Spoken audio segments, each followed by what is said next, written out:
welcome back to This Week in History with Mike and Will. I'm Mike. And I'm Will. And we're back. We're back, baby. Back. If you are a regular follower of us, we took a month or two off, not intentionally. No. Do a variety of things. Yep, we had plays and the plague and the plague again, I think, and it was wonderful. If you're not a regular viewer, hey.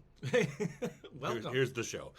So here's what we do: is every week we pick a historical event that happened that week. Mm-hmm. Will does some research about that, or just knows it already. Sometimes I still do research to make sure I get the numbers and the dates. Oh, okay, good.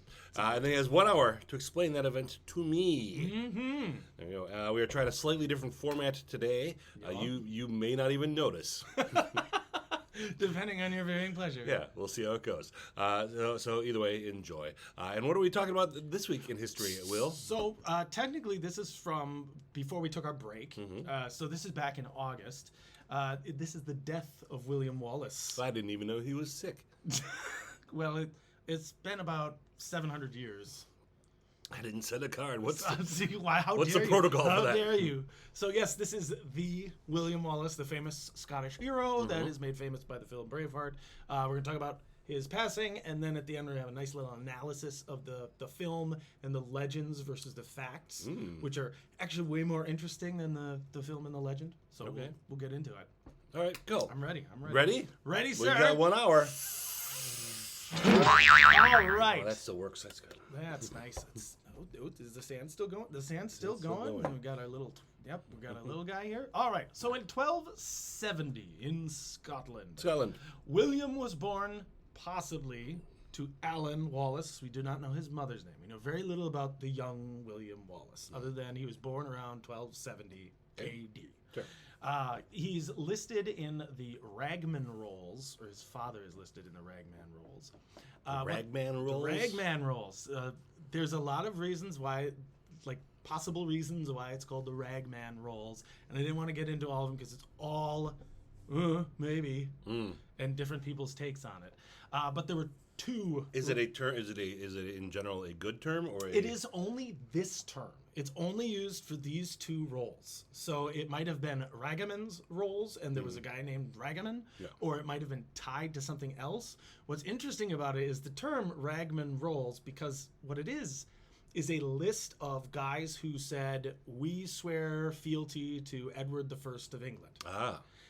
And it's long. It's a lot of names, and then there was one in 1291, and then there was another one in 1296, and that one not only included the names, but like everything they did to pay homage to the king. Oh. It's a rather lengthy piece, and that gave us the term rigmarole. Oh. Which is like a long and meandering thing. Merriam-Webster says that rigmarole came from something else, which was a game that's called the Ragged Rolls. Are you saying Merriam-Webster is wrong? No, but I think the Scots know where their word comes from, maybe better than Merriam-Webster, but I'm not sure because it's two different versions of it. But I like this version better because it's fun and it ties into William Walllace. Sure. So Alan Walllace is mentioned on that, so he swore fealty to Edward. I'm sorry. Whose idea was that? Was it Edward's idea? Oh, it's totally Edward's idea. So we're going to get into why all that happened, because we've talked about Edward I, who's also called the Longshanks, because he was over 6 feet in a time where most people were like 5'6", so he was giant. Nice and shanks. He's also nicknamed the Hammer of the Scots. Not for the Scots. The Scots? They were the nails, and he was a hammer. He's the walking, talking hammer, and he sees Scotland as one big nail, and he just hit it all day. He did not appreciate Scotland, apparently. So now we do know that the Walllace family is a fairly large family that lived in the southwest of Scotland, possibly around Ayrshire. Ayrshire is the city of Ayr. The county town is called Ayr. Ayr. And we know that they're from there. The Wallaces, the name could mean one of two things. It's either Cumbrian, which is like that region, or Welsh, Walllace, and it's derivative of that. Okay. So they're not really sure exactly where the family came from, but they were landed at this point. They might have been minor nobles, but they certainly weren't peasants. They had some, or otherwise the name wouldn't even be featured in the rolls, and they wouldn't have it like a last name. Right. You'd be, Jim of Glasgow. And you'd be like Jim the farmer of Glasgow. Like, you might not even have that Jim one. the farmer. There's lots of Jameses. Yeah, sure. All right, now Too many. this is a very chaotic time to be growing up in Scotland. Now we know medieval Europe is always chaos, but this is a pretty tricky time because in 1286 the King of Scotland, Alexander, died. He was very old, and his heir was 7, and was his granddaughter who lived in Norway, because his daughter married a Norwegian powerhouse, and she, the little girl, had to be sent from Norway to Scotland in a boat in the Middle Ages. Well, how else are you to the Orkneys. And the Orkneys are very storm-tossed islands. These are not safe places. We've talked about the Orkney Vikings when we talked about Macbeth. It's rough seas. Yeah. And the boat sank. Oh. And poor little Queen Margaret dies at age 7. Oh. That's it for the family line. There's nothing else. So now Scotland has no king, no power. They're very lost. They're very confused. And so they have what's called an interregnum where there is no king. There are 13 claimants to the throne. Well, that's never good. No, it's not, because you got 13 guys yelling at each other and everybody else and threatening to kill each other, basically, saying, I'm the king, and I'm the king, and I'm the king. Do they all have legitimate claims? Some are more legitimate than others. Sure. The 4 most legitimate are John Hastings, John Balliol, Floris V, who's from Holland. So I don't even know how his. And then Robert the Bruce, the 5th Lord of Annandale. There were a lot of Robert the Bruces. Oh, okay. I've heard of the Hastings, and I've heard of Robert the Bruce. Robert the Bruce. So I bet one of those 2 wins. Balliol is the big one, too. That's a big name for this. So Hastings there was the Battle of Hastings, and that's super duper important in English history. But Hastings, so yeah, he's one of the powerhouses. Floris was a warrior duke.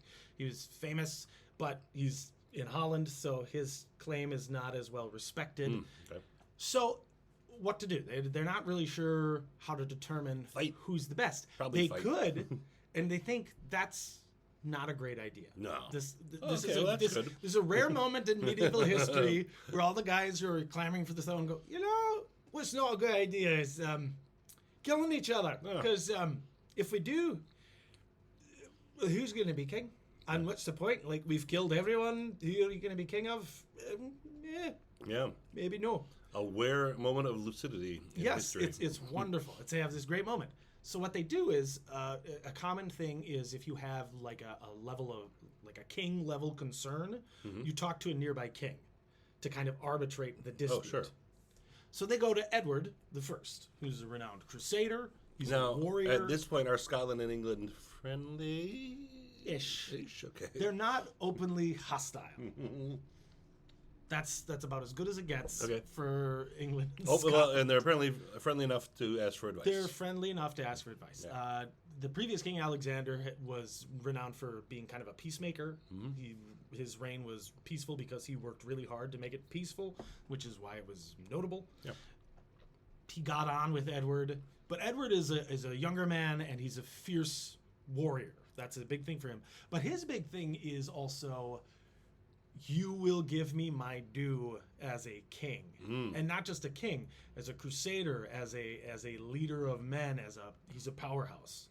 He's part of the Angevin Empire. He's, my grandfathers were the, Richard the Lionheart kind of a thing. Like, he's descended from these great warrior kings, so he sees himself as this. He'd be prone to saying, "Don't you know who I am?" Yeah, totally. Don't you know who I am? Do you know who I am? And people will be like, oh, yeah, totally. You're the only guy who's over 6 feet tall in England. We know you. And you got the hat. Fancy hat, big sword, lots of armor. And he's again, warrior king, not a sit on the throne king. He's very active. So they ask him, hey, will you oversee this dispute? It's a domestic thing. We don't want to go to war over it. And he said, sure. But Oh. Scotland will claim that will basically take the knee and say that England is Scotland's overlord. Oh. I am your feudal master. So you can have a king, but the king will be under me. But I'm the king. I'm the king's king. Oh, that's He why works for me. I guess that's one solution. You can run your things the way you want to run your things, but at the end of the day, England owns Scotland. Well, Scots are kind of a fiercely independent people. Yeah. I mean, most people are. Like, they say that like it's a new thing. Like, oh, well, Scotland, they're crazy. They're fiercely independent. They live there. They want to continue to live there. Sure, yeah. They've lived there forever. That's their place. Yeah. Most people are like that. So to have some foreign king be like, yeah, but you're mine now, that doesn't really sit well with them. But the Scots like try to reason with him, and they're like, well, again, these guys are a very lucid moment in history. They don't just tell him to buzz off. Okay. They say, well, they did ask him for advice. we technically can't do that because we don't have a king, and only a king could take the knee and swear allegiance to you. You see where we're going? That's So our we're kind problem, of caught in man. this thing. Until we have a king, we'd love to help you, guy, but we just can't do it. What would a wise king do about this? Well, he's livid because Edward is, again, warrior king. You do what I tell you. We can't. How dare you? So he's so mad he has that comment stricken from the record. Oh. He's so mad that he does not allow their logical argument of, well, we can't swear to be Oh, how do we know about loyal this to then? you. Because they wrote about it. Oh, They okay. still, the Scots are like, yeah, so we told him this. And he's like, no. Oh. Do you know who I am? So he's just not hearing it. He's All just, right. yeah. Like, he just gets furious. He's like, strike it from the record. They did not tell me what I think they just told me. How dare you? All right. Very offended. I'm sure this will all go work out well. All It's going to be fine. Okay. And then he agrees, I'll help you out. Sure. But he's like done his, you're going to do it my way. Yeah. So like in his head, he's like, yep, they all agreed. And they're like, no, we didn't because we can't. Nice. All right, but this is what's going to happen. Yeah, okay. So he, I've worked for people like that. yeah, I think we've all like met somebody where you're like, okay, so this is the thing, and these are the facts, and this is the stuff. And they're like, yeah, I don't care. And you're like, Yeah. wait, no, No, I listened to you. I listened to your concerns, and we're moving on. Yep. I have listened. I've chosen not to acknowledge or really hear them. They haven't registered. He's just, so he just doesn't care. The Scots are, well, we need this guy to help us out. So what he does is they organize with them. They organize basically a group of 104 nobles to decide the facts, to pick a guy. Okay. Edward gets 24 of them because he's like the judge, he's overseeing it, so he picks 24 guys. And then because they have the strongest claims, Bruce and Balliol get 40 each. Oh. So it's 104 total. Yeah. And they decide on Balliol because of the laws of primogeniture, which we've talked about before. That's okay. The eldest son. Yeah. So they're able to trace the closest line back to Alexander through elder sons. They're like, well, my grandfather's connected to this guy, going back up to here, and that's how we're related. And boom. But somewhere there's like the 13 other guys who are like, oh, And they're like, but their claims are all like, it's not as good. Even the Bruce is like, I don't have a brother that's connected to him or an uncle. I just kicks the dirt and is frustrated. all right. But I don't want to be King of Scotland anyway. This is considered okay. Oh. You're like, okay, we've got a king now. Okay. King John Balliol. Hey. And immediately Edward's like, so I'm actually the king. Remember that agreement you didn't Because agree on? I picked John Balliol and I backed him and now he works for me. Look at me. Look at me. I am the king now. Yeah, okay. And that's what he does. Sure. So Balliol is immediately, like, his power is usurped. And he's kind of just a figurehead. Wow. He wants to be running the show. So he's don't picked apply, in don't November. apply for the job Yeah. if you don't want the job. So for 2 years, Scotland has had no king. Like it was technically 6 because for 4 years they had an interregnum waiting for baby Margaret to stop being 3 and become 7, and they're like, that's old enough. And then she died. So 2 years since she's dead, now Balliol is king. And he's Edward's puppet. Because Scotland is in discord. They're trying to deal with all these problems that have arisen in the 6 years without having a king. They're not nearly as well organized anymore. They don't have strong leadership. So Edward has asserted himself as the boss. And he starts basically buying up loyalties from all these different guys, either offering them titles and lands in England, but that means they have to swear fealty to him. Yeah. So he's not only saying, like, I'm the boss, he's making himself the boss. He's good at recruitment drives. He's really good at it because he's like, oh, you could get this nice estate here. And then in some cases, he's getting English lords to move to Scotland. Oh. Now, the Scottish lands aren't quite as nice, but he's giving them titles and letting them kind of to run the show. And it's a very clever chess game that he's playing where he's moving all these pieces around on the board. And then he's like, okay, I'm kind of in charge now. Yeah. And now I'm just in charge. And also by putting his lords there or buying off these loyalties, he's got soldiers. Oh. That's a big deal. Sure. So John Balliol is caught in this really rough position of, I'm the king! With a paper crown. Yeah. He's stuck, and he's not nearly the orator, he's not the powerhouse, he's not the warrior that Edward is or Alexander was, and he's steps into this where he's got, I get no respect. He's the Rodney Dangerfield of Scottish kings. Yeah. He gets no respect. But he really doesn't deserve it because he doesn't stand up to England, and that's considered a huge insult. Oh. But all the lords who got him there basically have to sign this ragged roll that they're going to bow down to Edward because also another war, and they don't want another war. No. So in 1291. That's when the scroll starts going around, I will work for Edward. Fine. As long as he arbitrates this. For the next few years, until 1296, Edward is going around demanding acts of fealty. So you can't just say, like, I'm going to do it. And he carries these scrolls. You sign up, but then you got to do more as well? Yeah, yeah. Boy. So he's got these rolls. They call them, and it is just a parchment. And I have it right here, picture of the ragged roll, the Ragman roll. Sorry, not the ragged roll.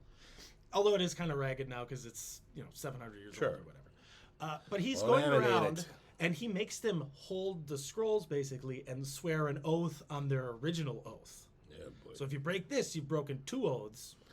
You're gonna do this every year. Why don't you go do some kinging? Pretty much. Just like, I could have sworn we hired you to do a job. Yeah, and now he's going door to door. This is just annoying now. Well, and also, as a king, it's not like he's riding around by himself. He has his retinue. His entourage. And his entourage is a few hundred guys on horseback with swords and armor. Yeah. And a bunch of them are Scottish. Mm-hmm. So he's got Scots in his pockets. He's a big guy. Big guy, so he's got little Scottish in his pockets.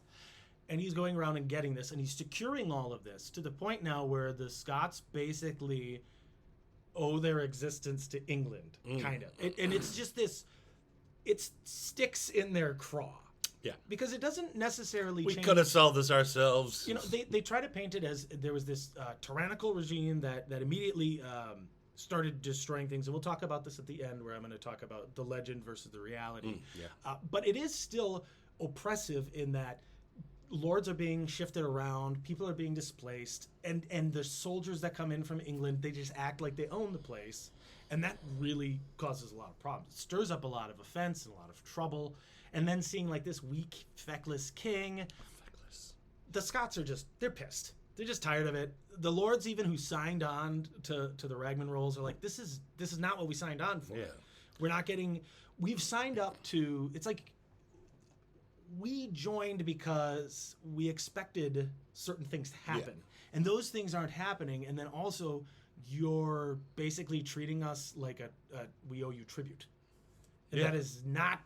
We thought we were signing up for a fun little club that everyone could have fun in. And he kind of Darth Vader's it. He says, I've altered the deal. Pray do not alter it further. Now it's a magazine subscription too? Yep. So the Scots are mad, and they get together and they say, you know what?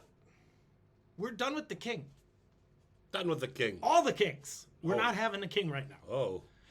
And so they get together, and now the Scots have had a position within the country called the Guardians of Scotland. Mm-hmm. And it's a couple of guys whose job it is to oversee the safety of the state.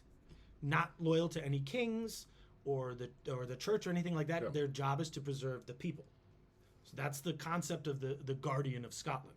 And it's an honorific given to like people. It's not inherited. You have to earn it. Well, these guys get together and they're like, no, this is crap. This is terrible for Scotland. We're not doing it anymore. We're done. And they basically do to John Balliol what Edward has already done to Balliol. And they're just like, you just go sit in a corner with a dunce cap, you jerk. And they create a Council of 12. And while the Council of 12 has been created, Balliol. They're like, you know what? You know what we need to keep this king at bay? Another king. Sure. So they reach out to France. Now, at this time, France and England hate each other. Yeah. They're like in open war. And France and England have a tumultuous history, and they don't really much like each other nowadays. But this is when they're actually murdering each other.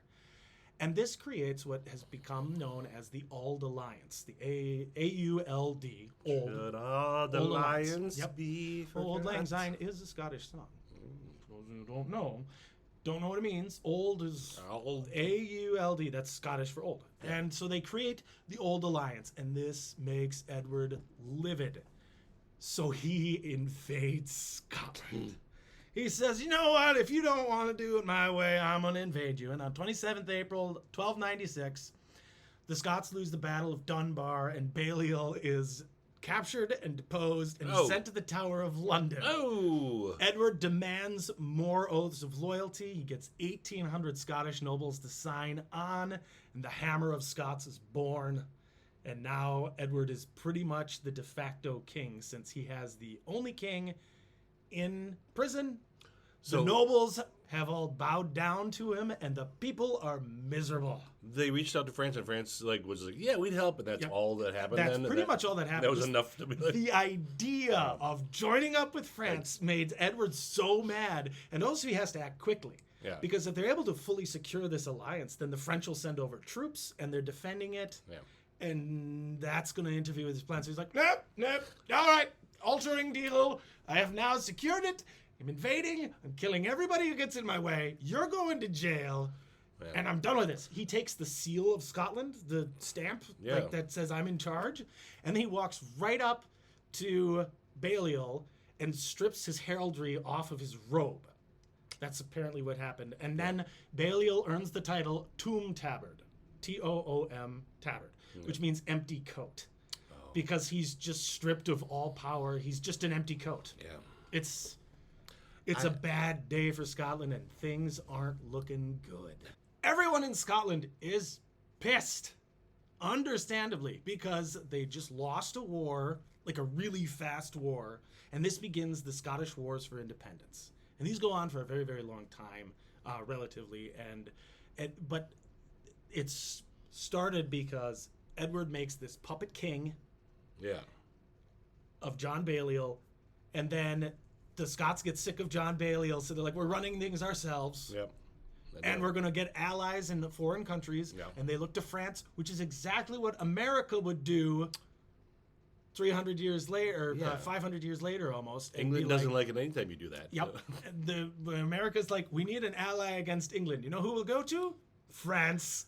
Especially if France doesn't have to do anything. And France doesn't have to do squat. France just be like, yeah. Oh, I'm sorry, we. In this case, France literally does nothing. And before they can even go, well, let's have baguettes and cheese and talk about it. Edward invades, crushes any Scot who comes near him, and then takes their king and puts him in the Tower of London. Yeah. And he keeps him there for 5 years. He steals all his stuff. He takes his crown and he sends it to Canterbury, just 'cause. Mm-hmm. He's like, this should go there. He takes his scepter, and then he lets him keep all his money because he's going to need travel expenses. Because Balliol basically empties the Scottish treasury. Yeah. No, why would you? Balliol's not great. Baliol gets a decent ending though, Okay. because after A couple rough years in the tower. after but, 5 years in the Tower of London, No. 1301, he's released. Now he lived like pretty well in the Tower of London. Not everybody who lives in the tower lives well, and not Yeah. everyone who lives there lives poorly. or lives. Or lives. That's a really good point. So he's allowed to retire to his estates, which are in like France. Nice. So he's chilling with the French, sipping wine, having a great time until 1314 when he passes away, just of like old age. No. That's You it. know. Or just, which is like 40 Yeah. in the Middle Right. Ages. He doesn't live forever, but he's not like killed. He's not murdered. He's not poisoned. He just dies. In relative peace. All right. Good job, John. You won.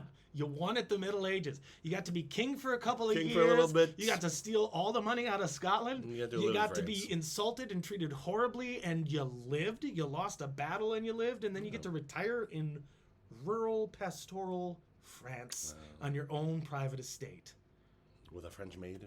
Of multiple, I'm certain. Good job, John Baliol. God bless you. So now, people are not happy though, Right. because Baliol's gone. There's no king. There's an English king, King, yeah. and they're like, "Who's this guy?" Yeah. I didn't vote for him. And they can actually say that too, because they voted for the last king. Oh. But So it all didn't these stick. Scottish lords are like, no, this guy's crap. Send him home. Okay. And they can't because he's got a big army. Yeah. Edward is extremely good at building he's forces got and England. and Yeah. knowing how to build a proper military force. He's also very experienced at fighting. So he not just him personally going in and beating somebody up with a sword, but he's an excellent field general. Where he's one of those guys who's kind of a savant at it. He can look, analyze a field, and go, "This is where everybody needs to be. Go that way, go that way, go that way." He's very good at picking commanders, and he's excellent at that. Right. But he doesn't want to stay in Scotland forever. He's got England to run, and Yeah. English nobles aren't always the most loyal. So he goes back to England to secure his power base.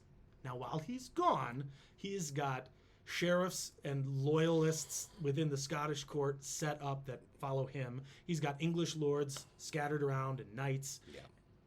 And it kind of works, but it's making the people angry top to bottom. Yes. Everybody's mad to some level, even though there are plenty who have made a profit. So like Wallace's technical liege lord is James Stewart, same family as the James Stewart who was the first man killed by a firearm, first assassinated by a firearm. Whoa. Eventually, assassinated by a Hollywood firearm. legend James Stewart. So James, I'm gonna be the king of England. he's the steward. He's the grand. Whoa. That's why he's called the steward. He's the grand steward of Scotland. He's the high steward. So his job is to basically oversee everything, make sure it's running smoothly, Do all and the report work. to the king. Yeah, he's the guy who does all the work Yeah. for the king. Yeah. So he's a very powerful man, and Wallace technically, that's his lord. That's the guy he's right under him. Stewart is like, rock in a hard place. I guess I'll just work for England. He's trying to do his best with he's been dealt like just the worst hand possible. But at least he's got a steady job. But he's got a steady job, and he can do something to look out for his people. So Stewart's there, and even though he doesn't really like it, it's like having a boot on your neck. Yeah, you can eat boot. really well, but you've got a boot on your neck. So it's like, oh, this food is delicious.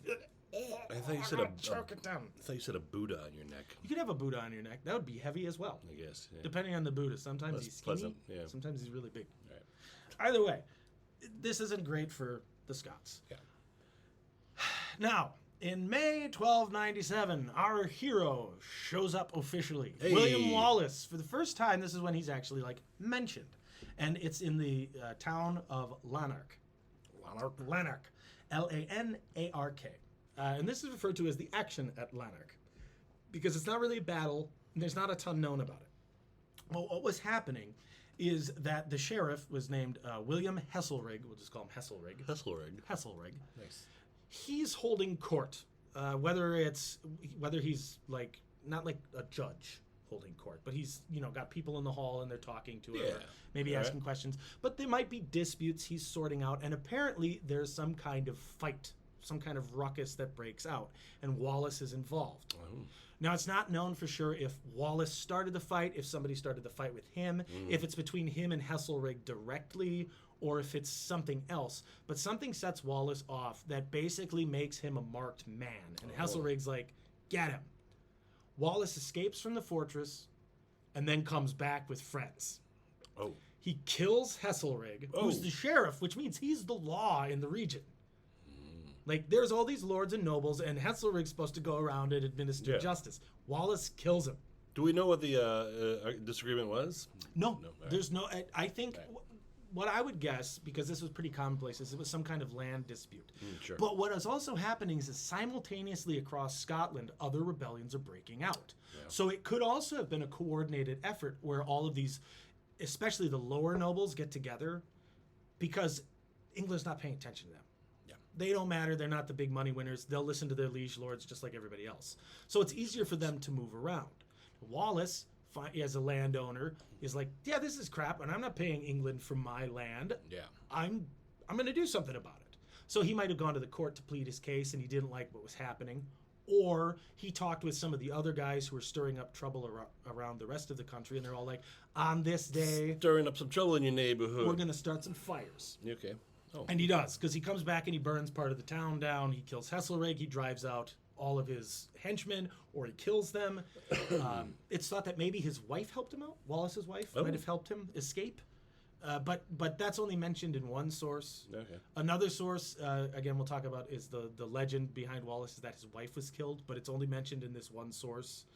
And nobody else mentions Wallace's wife, so that probably didn't happen. Okay. But this is a perfect time for him to start up some stuff anyway. Like, everybody else is fighting. In the north, a fellow named Moray. Now, we've talked about Moray. That's where Macbeth was from. Yes. He was the Mormaer in that era of Moray. Moray. So this fellow, whose name, I'm going to get his name right. Oh, no, I didn't write down his first. There it is. Andrew Moray. Andrew Moray. Andrew Moray is a more powerful lord. He's a Moray. He's in charge of Moray. So he's got more clout, and he starts up a rebellion as well. Oh. All of these lords all over the place. It's like if you watch just like a blackout map of Scotland and just see a little pinprick of light, and then it spreads and spreads and spreads. There's these little fires kicking up everywhere. And the English are like, oh, we have a big army, but we can't be here, everywhere at once. Right. So they're stirring all this stuff up. Walllace begins raiding English-held turf and starts taking it. Somewhere around the area of Dundee, which is a city in Scotland, has a fortress, he links up with Moray. Now, Moray is an experienced campaigner. He is a soldier. We don't know a ton about Walllace. Wallace's personal coat of arms has a longbow on it. So it's thought that maybe he served as an archer for Edward. So he's got some soldiering experience. We know he knows how to fight. He's quite good at it. But he's not. But he's really not. He's a nobody. He's a nobody. Right. He's inspiring. Yeah, he's a good guerrilla warfare guy. Like, he's great at raids, sneaking into places, starting things on fire, causing chaos.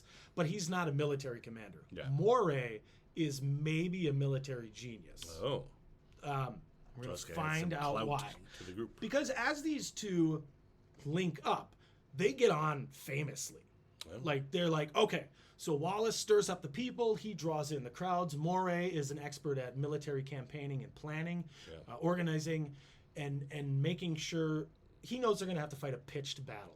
A pitched battle is the proper big armies facing each other, beating the crap out of each other over a piece of land, usually in the thousands. Walllace has been like, 20 guys here, 50 guys here, maybe 100 guys in a skirmish. Raids. Not really, not war per se. His biggest one was at Scone, which terrorism, is a city. Really. It really is kind of, the English that would be called terrorism today.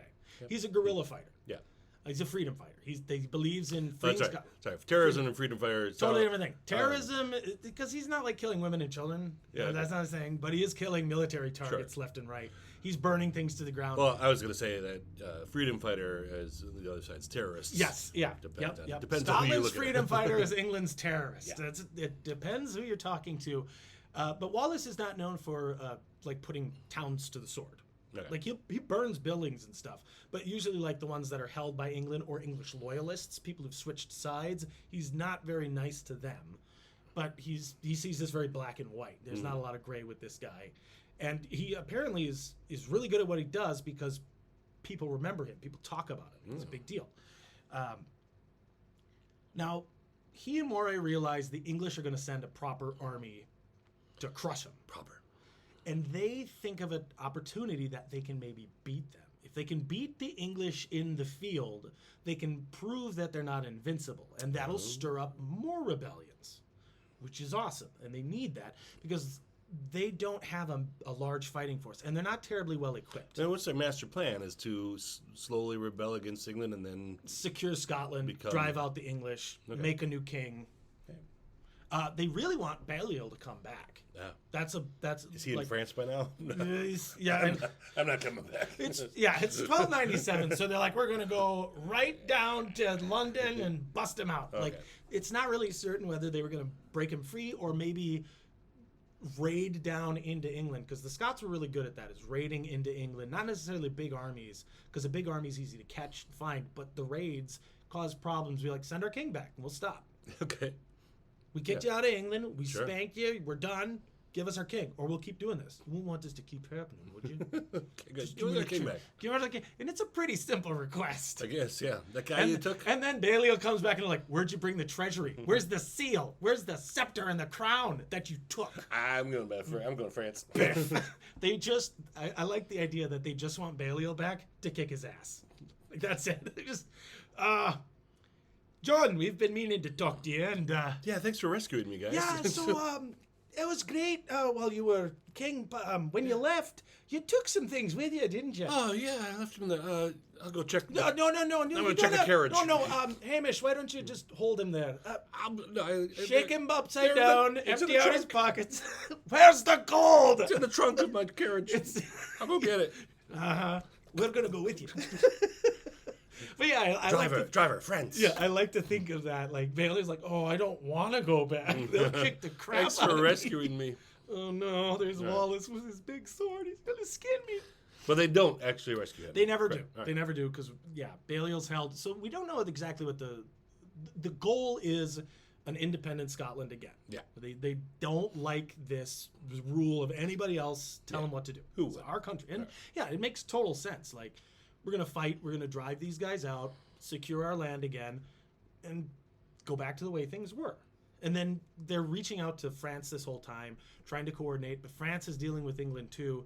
And Longshanks, Edward, is trying to also negotiate peace with France. So there's all this stuff going on. He's everywhere.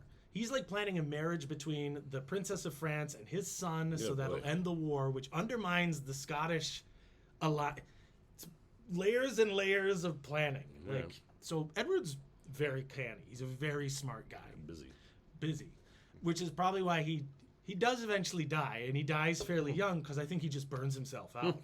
When you just, I'm going to campaign, and I'm going to go back to England, and I'm going to France, and I come back here, and I'm going to Scotland, and I'm coming back. Need a nap. Dead. So, busy. Now, Moray's plan and Wallace's plan, I don't want to, it's not really, they're co-commanders. Okay. They decide that they're going to face the English at Stirling Bridge. It is a very narrow wooden bridge that like 3 people could walk across shoulder to shoulder. It says 2 horsemen can ride along it at a time. Yeah. This is not a very big bridge. And it's at the River Forth, which is a pretty busy river. This is not a river where you're just like, we'll just cross it. It's fine. You don't just cross the River Forth. Then beyond that is Stirling Castle. And we've talked about the siege of Stirling. Stirling Castle's on this huge plateau. It has a domineering view of everything. And it is one of Scotland's great fortresses. So as long as Walllace and his guys have it, that's great. So they're like, yeah, come on, England, come fight us over here. And they basically plant themselves on one side of the river and wait for the English to show up. Come on. So the English do show up, and they bring 8,000 infantry and 3,000 heavy cavalry. And not a single boat. The Scots have, by comparison, maybe 6,000 infantry and 300 horsemen. So 300 to 3,000. Yeah. But the river's in the way. And right? warfare at the time is kind of determined by the heavy cavalry charge. It's shock cavalry. It's big guys in armor with lances on huge horses galloping as fast as they can at you. It's like getting hit by a car. Yeah. With a big stick on the end. It's not great. So the Scots, meanwhile, have, like, their cavalry can't do anything to that. They are not...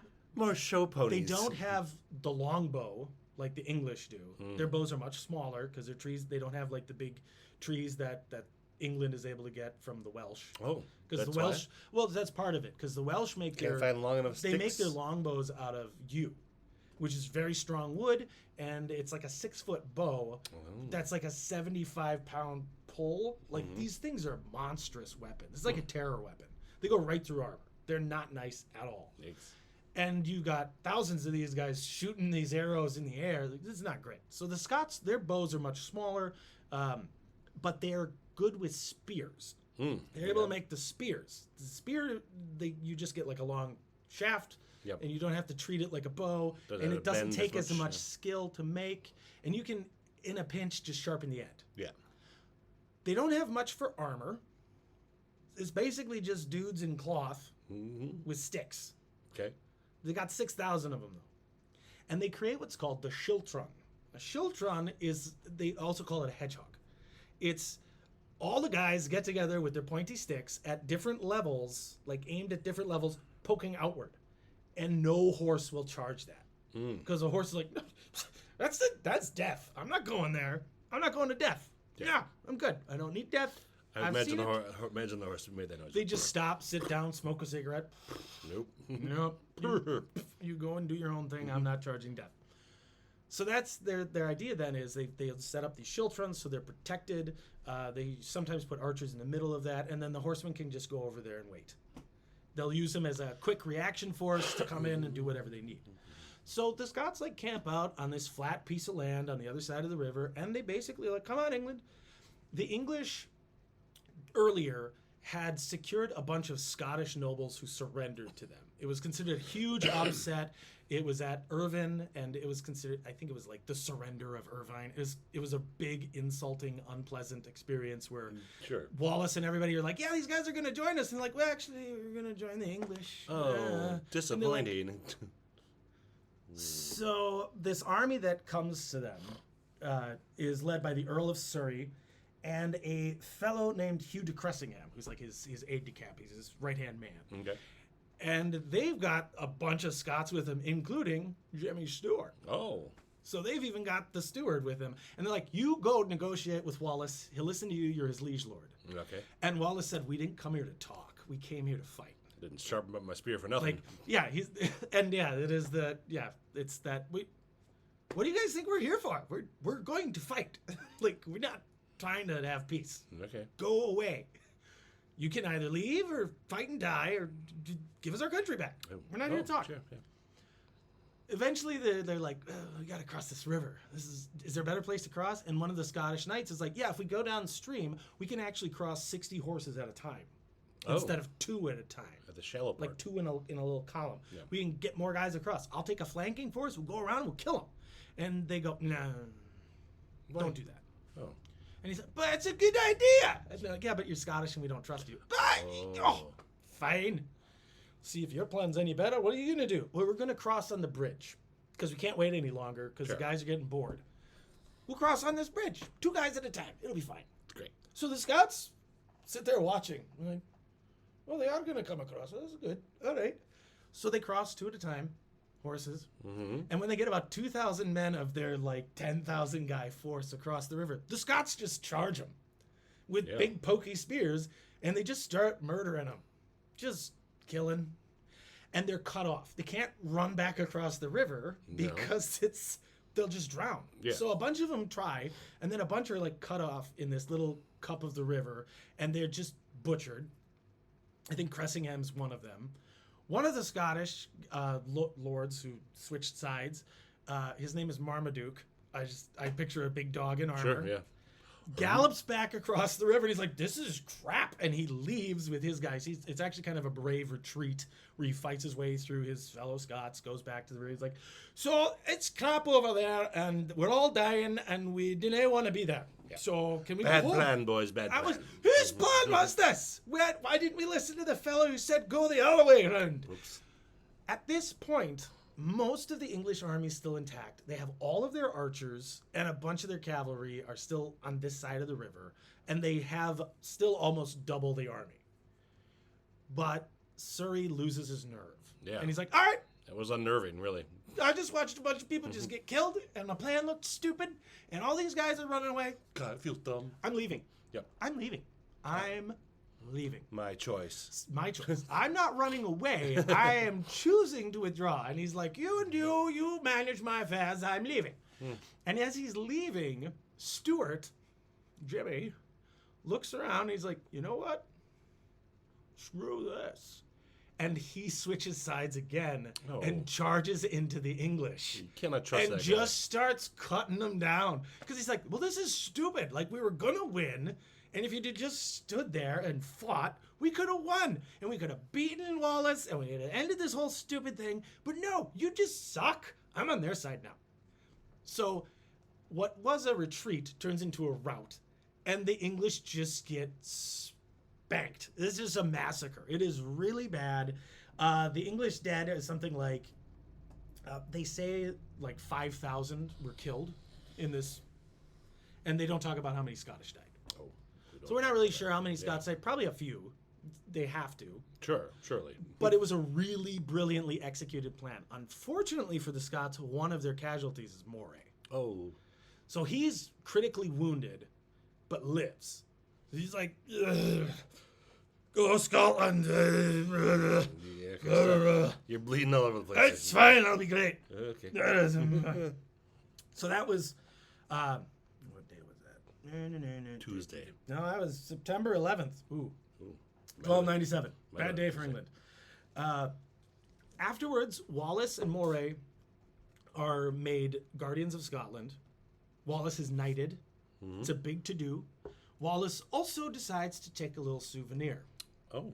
He goes to Hugh de Cressingham, who he killed in battle, or somebody killed, and he skins him from heel to head. Ew. And makes a belt out of him for his big sword.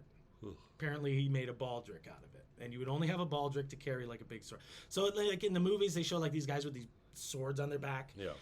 The Scots did have like a claymore, it was called, but that was slightly later. But they still used like a big hand-and-a-half sword. It was a common weapon to use. Knights used it too. It's not like in the movies where it's this huge thing, but it's a big sword. And apparently, he needed a baldric to carry his sword around, so he skins Cressingham and wears it. That's some psychopathic behavior. That's insane. Yeah. That is, and that's not in any of the movies. Walllace kills a guy, skins him, and it's in the Lanarcost Chronicle. So this was written like kind of favorably towards it. It's a really interesting read where it talks about like how people lived in like northern England and southern Scotland and all of this other stuff. So it gives a ton of information and like he skinned this guy and he made a belt out of him. That was cool. After this though, now that Moray dies within days, Walllace has got his back against the wall. He's supposed to go and do more. And even while Edward had sent Surrey to deal with this thing, he'd already made a second army that was under his personal leadership. Oh. So, while Walllace has won this stunning victory, because he's the only guy who lives, because Moray's dead, Moray gets no credit for this. Well. But we're going to find out how much of this was Moray and how much of this is Walllace. Because after this battle and after Moray falls, Edward marches north, and the rolls that say like how much he paid his men paid for 25,000 infantry and 1,500 cavalry. So his army is like triple the size of the last one. Yeah. And most of like the infantry are Welsh archers. So they're just those longbowmen, and they're mercenaries, and they're really good at shooting people. So Walllace has won this great victory. He's this folk hero now. He's gaining all this fame and prestige. He's a guardian of Scotland. He attacks York. He's a big deal, and now he's got the Battle of Falkirk. In 22 July, 1298. Now, first of all, in April of 1298 is when Edward has made his massive army is approaching Scotland. 25,000 men is what he's got. He immediately starts righting the wrongs of his failed minions. Starts establishing more troops and garrisons. By the time he gets to Falkirk, which is where he's planning on fighting Walllace, he's reduced his army to about 12,000 men, which is still double what Walllace has. Yeah.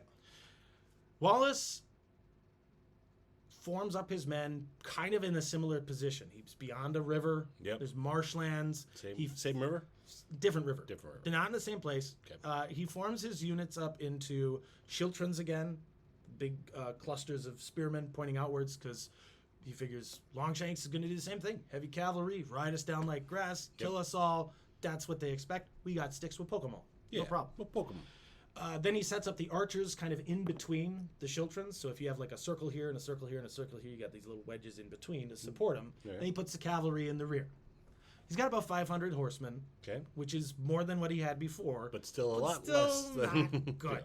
If you're... And the Scottish heavy horse aren't like the same as the English heavy horse. Yeah, sure. Scotland is really hilly, rough land. So it's not as good for raising horses as like the wide open prairies and plains and such that you'd get in like England. Yeah. It's not to say that they're deficient or like bad. No. They just tend to have less of a... But wouldn't these horses presence. be better for the Scottish terrain? Oh, totally, And then totally. would the English horses have a tough time there then? They would. Okay. But they're fighting on a field. So this is where the war horse is better. Their cavalry, like Scottish cavalry, are amazing at raiding, at scouting, at all these things that would be ideal in marshy, Maneuverable. rough Yeah, right. Scottish countryside. A war horse is not great at that. But now they're trying to fight a battle. So Walllace is like, okay, we're not going to have our horsemen charge their horsemen. They'll just die. Go over here. Okay. Yeah. And he's prepped. And then he doesn't do anything. There's no bridge this time. Yeah. And Longshanks is personally leading the army. He personally leads. What he does is he splits his army up. So he sees Walllace has these 4 clusters.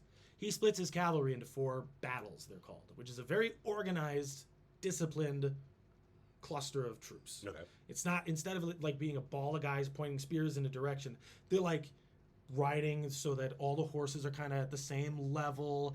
The front rank is going to hit at the same time. It's much more disciplined.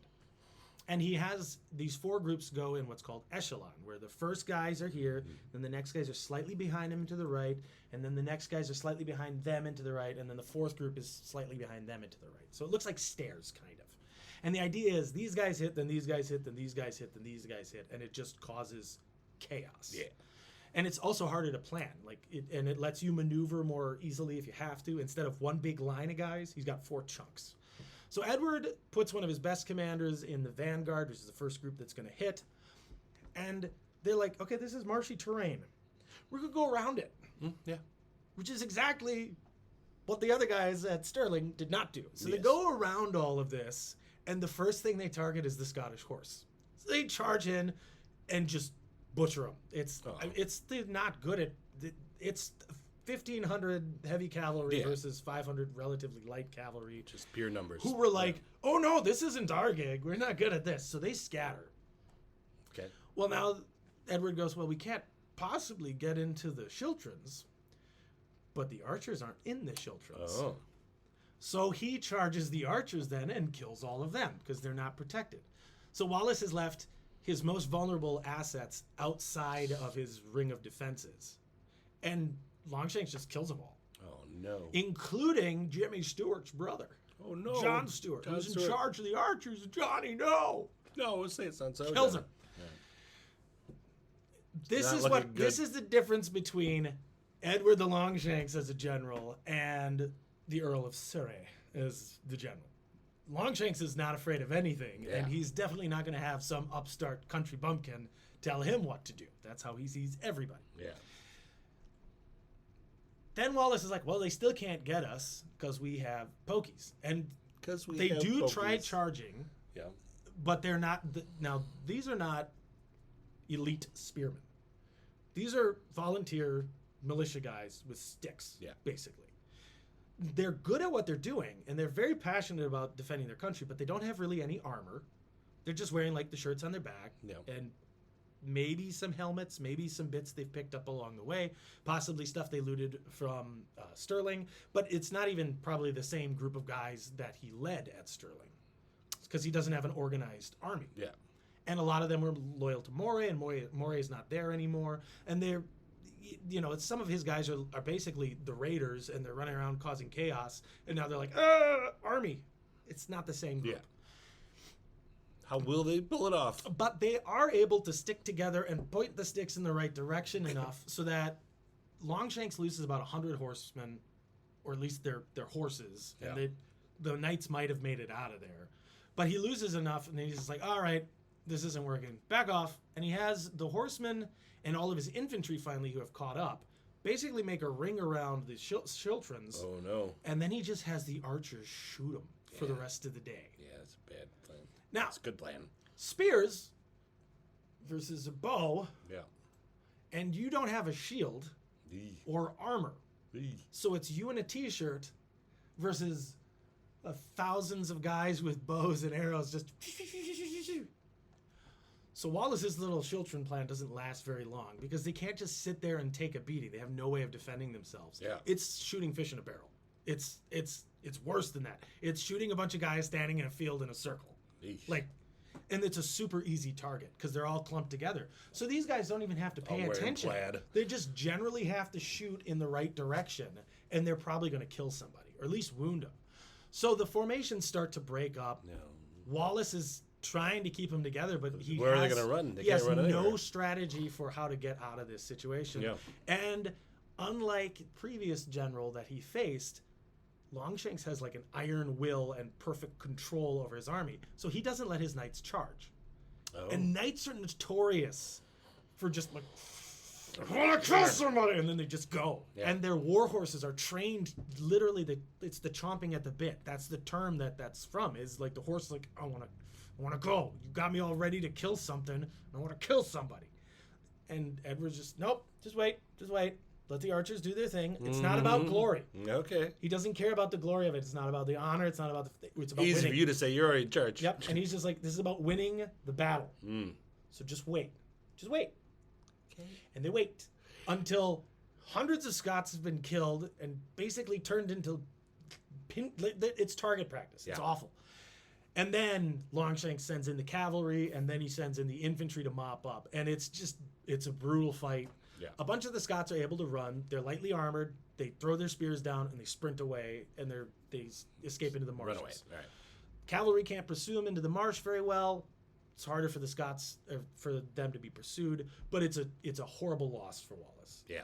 Now, what's interesting is they both lose about the same number of guys, about 2,000 on each side. Yeah, but percentage-wise. But percentage-wise, it's a lot worse. Yeah. That's a third of the Scottish army. Yeah. And it's Wallace's second battle. It's the first one he has without Moray. And it's a horrible loss.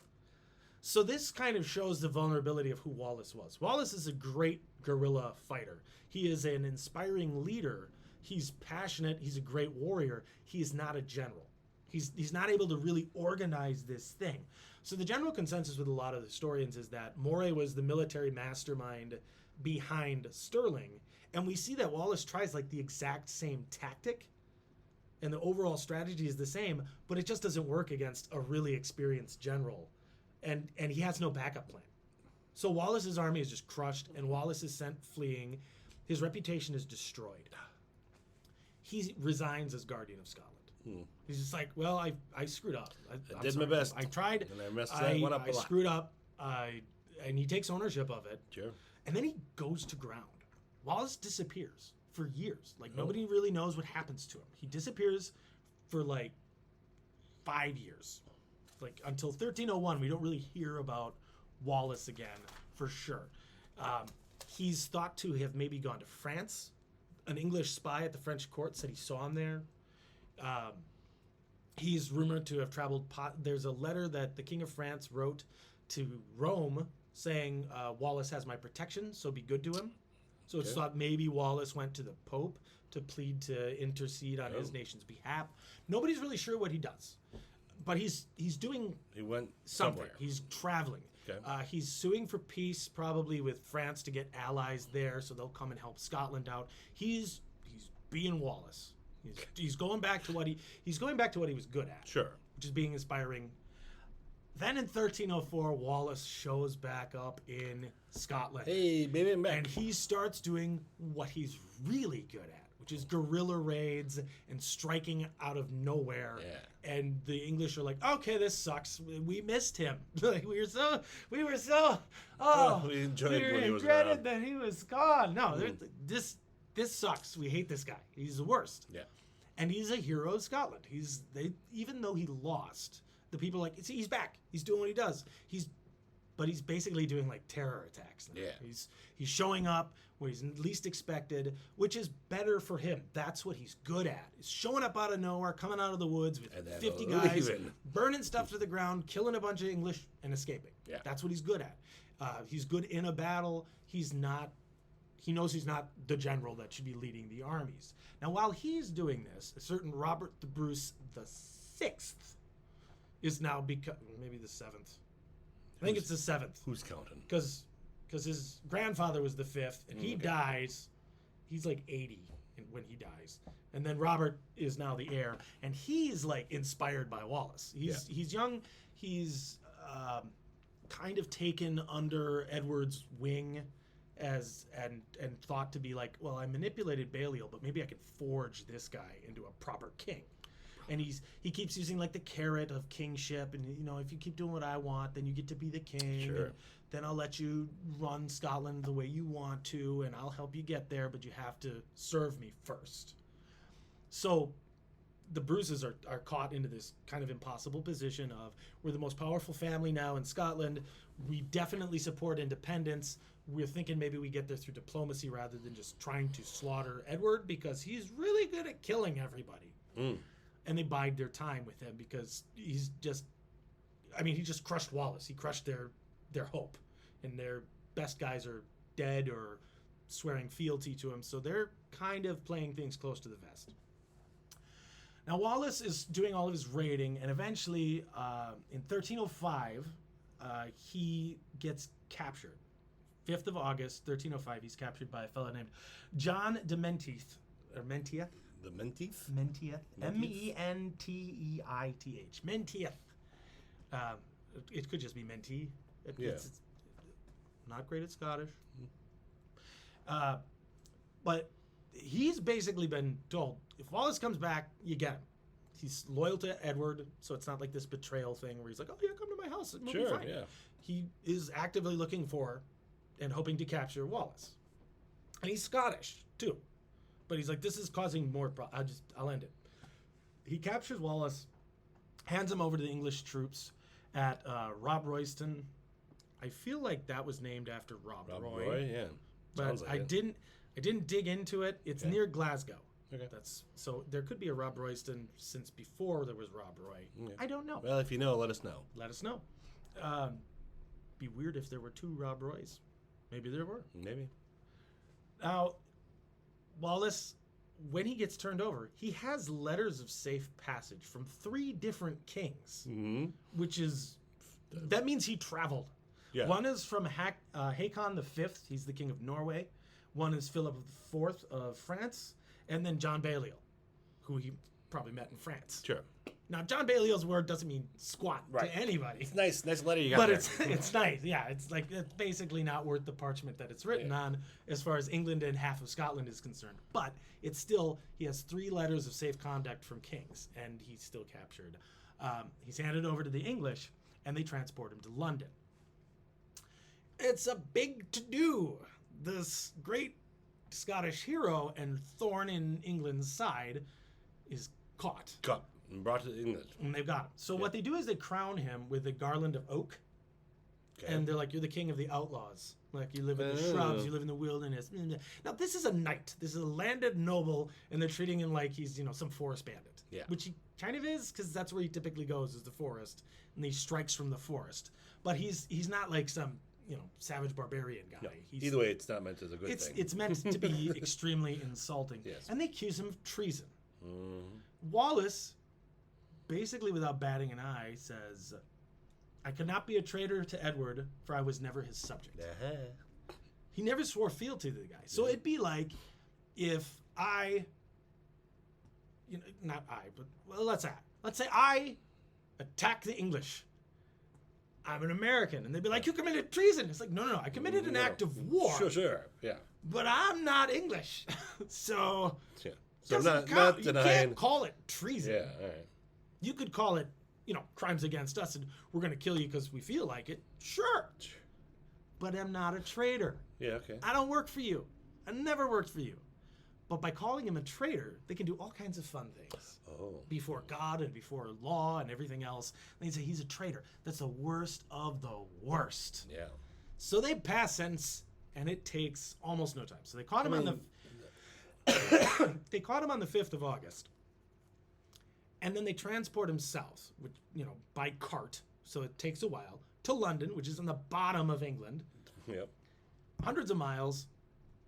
And immediately put him on trial and immediately find him guilty. Oh, that's a shocker. Shockingly, of treason. Now, the penalty for treason at this time is hanging, drawing, and quartering. Yeah. Now, the way this works, for all the kids playing at home, when you hang, draw, and quarter somebody, you don't kill them 3 times. You half kill them a couple of times. Oh, sure. So what they did to Walllace... It adds up, though. It does add up. They hang Walllace by his neck until he's out of it. They torture him after it or before. Drawing means they cut you open and they pull out your insides and show them to you while they do it. A skilled torturer can keep somebody alive throughout the entire process. The goal is to keep them alive as long as humanly possible, taking out more important bits as you go. Yeah. Eventually, you take the heart. Yeah, well, that would do it. That's dead. You're dead by that point. Yeah. Pretty sure you probably die well before that of shock. One would hope. And then they hold the heart up and they say, behold the heart of a traitor. Then they either chop you into 4 pieces, well, 5 usually, because they take the head off first, because they need that. So quartering is kind of weird that they call it that. But then they either do that or they tie your legs and your arms to 4 horses and have the horses run different directions. It is weird, but who's going to correct you? Right? It's like... that's technically 5 pieces. That's technically 5 pieces, not quarters. I can see me doing that. Technically, I'm being fifth. I'm being quintered. Yep. Doesn't sound as cool. Rip. Right. At least get the math right. So then they take the 5 pieces and they nail him up across Scotland, except for his head, which they put on a spike. The things people would do before television. Right? And people going like, Yeah. Well, I can just imagine how happy the Scots are to see their hero massacred and ripped apart and posted up in Edinburgh and like Aberdeen and I think Inverness. Like, I should have written down the 4 locations. So around the country. It's literally here, here, here, and here kind of a thing. Because they're like, we want everybody to see it. They send out horsemen to bring bits of a dude with them.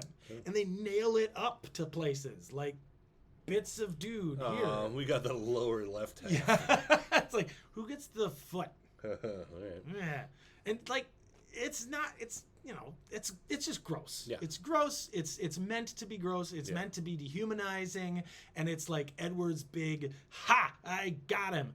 And it blows up in his face because it just pisses off the Scots, who are already mad, even more. Yeah. And now Robert the Bruce is like, look what they did to Walllace. Look what they did to your hero. Look what they did to our champion. Bastards! And then the Bruce eventually, at the Battle of Bannockburn, crushes the English and wins Scottish independence. Hey. But a huge part of this is stirred up because of the legend of Walllace, his death as a martyr to the cause. Right. If you're going to put down a rebellion, don't make martyrs. It's just a bad idea. Yeah. So now we'll talk a little bit about the legend of it and, of course, the film that Walllace is most famous for in this country, Braveheart. Yeah. Braveheart is nonsense. From top to bottom, nonsense. Because it is first and foremost based on The Walllace, which was a poem by Blind Harry. So not a great visual masterpiece. Yeah. Written in 1477. Now, Walllace was around in 1297, and 170, 180 yeah, it's years, not great. It's yeah. almost 200 years difference, and that's the guy they use as the main source. And again, he was blind. He was a poet. And He was hairy. romanticizing everything. He had no firsthand knowledge of anything that happened, but that's the source for the script. He's the guy who made up the story about it was Wallace's wife who got murdered. Sure. This was all about Romanticized revenge it a and bit. love. Yeah, okay. It's nonsense. Okay. The Scots did not wear kilts. Oh. Kilts were not a thing in Scotland until the late 16th century and weren't really like commonplace until the late 17th century. Huh. And like the idea of like your clan colors and all this, that wasn't a thing until like James like was in charge in Scotland. So that's not a thing. So that's a myth that they do in the film of having them all wear kilts to make them look more savage. The blue face paint, that's about 1,000 years too late. Oh. The Picts used woad and war paint and stuff to instill fear, but that's 1,000 years old, like when they were fighting the Romans. Okay. And that was to cause shock and fear. That's not Scottish. That's pre-Scottish. So that's a lot of nonsense. artistic license. The Battle of Stirling. The best review I saw of the battle was, would have been nice for the Battle of Stirling Bridge to have a bridge. Sure. There's no bridge in it. Nonsense. The armor is wrong. The English were like these big chunky metal plates. That was never used by any army in the history of the world ever.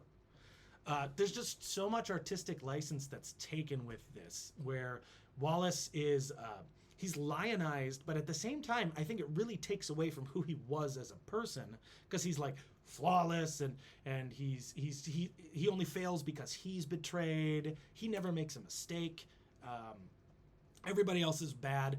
Robert the Bruce is portrayed as very weak. For some reason, Robert the Bruce's father has leprosy, which never happened. Robert the Bruce never stabbed Walllace in the back. He never betrayed his country. Boy, I gotta check this movie out. So the film Braveheart is not remotely accurate. A more accurate representation actually would be like The Outlaw King, which was Chris Pine, and that's just because at least they don't have them wearing kilts. And they really focus on the Douglas family, who were brutal warriors who fought to help Scotland out. I think it was William the Hardy was one of Wallace's first allies. But it's a very complex story, and I think that when you do things like you get the culture wrong, you get the equipment wrong, you get like some of the very basic, simple things wrong, you're not doing Can't really justice. trust any of it then. Probably. And that was a big reason why the film was not filmed in Scotland. It was filmed in Ireland. The Scottish didn't want it made there because they're like, this is not good. Like half the actors are Irish or American. They're not Scots, because the Scots are like, this. You got to get it right. I can't believe Mel Gibson got it wrong. Correct.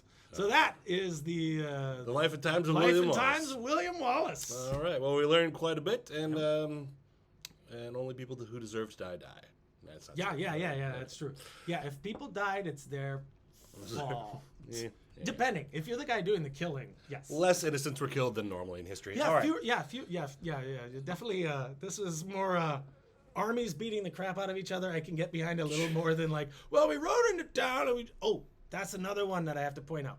In Braveheart, they talk about this prima nocte thing, which is first night, where like the English lords were allowed to just ravage young women and stuff. Yeah. That never happened.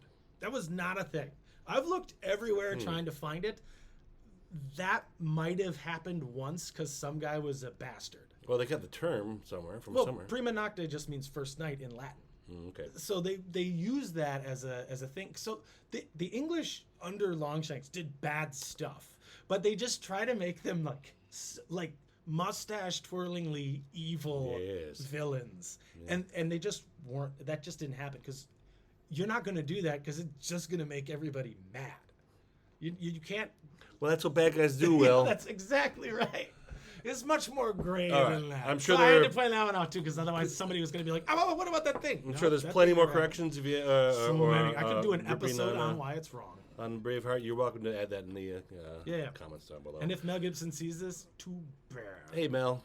Thanks for watching. Yeah. All right. That was William Wallace. And the death of William Wallace. And the death of William Wallace. Death of a hero. We're going to move on from history now. And then so our next episode will be moving up to the 1800s, 1859. Yep. The raid of Harper's Ferry. Yep. We're going to be talking about another freedom fighter / terrorist, depending on who you talk to. But some American history. American history. Oh, boy. Oh, yeah. All right. Thanks for having us. Thanks, we guys. hope you learned something. And I we'll hope so, too. see you next time. Bye. Bye.